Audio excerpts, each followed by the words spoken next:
72 घंटों के दौरान मौसम का रुख ऐसा ही बना रहेगा। देश के कई हिस्सों में कोविड संक्रमण तेजी से बढ़ रहा है।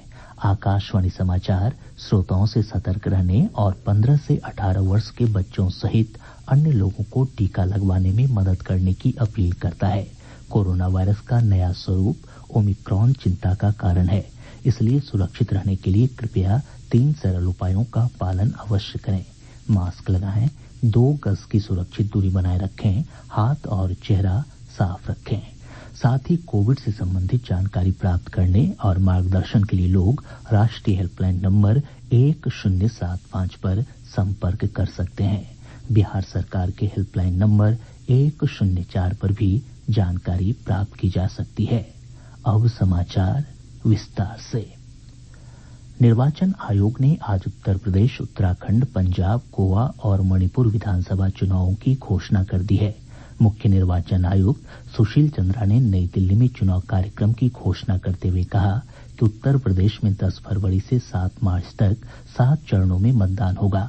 पंजाब, उत्तराखंड और गोवा में एक चरण में 14 फरवरी को चुनाव कराए जाएंगे।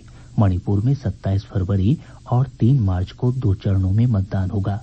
मतगणना 10 मार्च को होगी।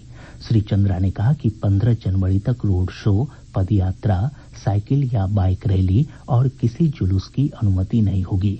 आयोग स्थिति की समीक्षा करेगा और आगे के लिए निर्देश जारी करेगा। राजनीतिक दलों को डिजिटल माध्यम से चुनाव प्रचार करने की सलाह दी गई है। श्री चंद्रा ने कहा कि कोविड मामले बढ़ने के मद्देनजर निर्वाचन आयोग ने केंद्रीय स्वास्थ्य सचिव, गृह सचिव, विशेषज्ञों और राज्यों के स्वास्थ्य सचिवों के साथ बैठक की।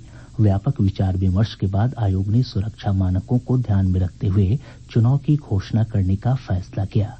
गोवा विधानसभा का कार्यकाल इस वर्ष 15 मार्च, मणिपुर विधानसभा का 19 मार्च, उत्तराखंड और पंजाब विधानसभा का 23 मार्च तथा उत्तर प्रदेश का 14 मई को समाप्त होगा। केंद्र सरकार ने कहा है कि कोविड रोधी टीके की एहतियाती डोज के लिए नया पंजीकरण कराने की आवश्यकता नहीं है।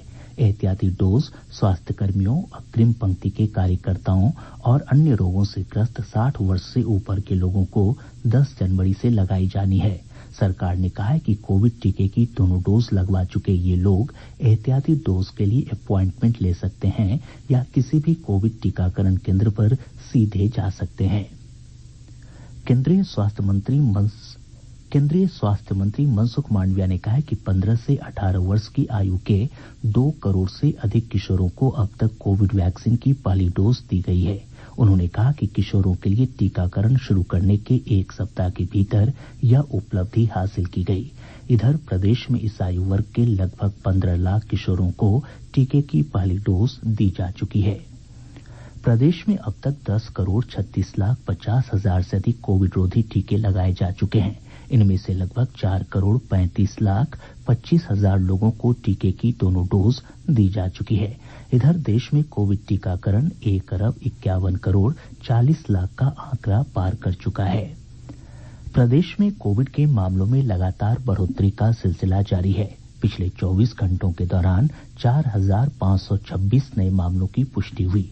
पटना से सबसे अधिक 1,956 मामले सामने आए हैं। वहीं गया से 284, मुजफ्फरपुर से 263 और सारण से 110 नए संक्रमितों की पहचान हुई है। अन्य जिलों से भी नए मामले सामने आए हैं। राज्य में सक्रिय मामलों की संख्या 12,311 हो गई है।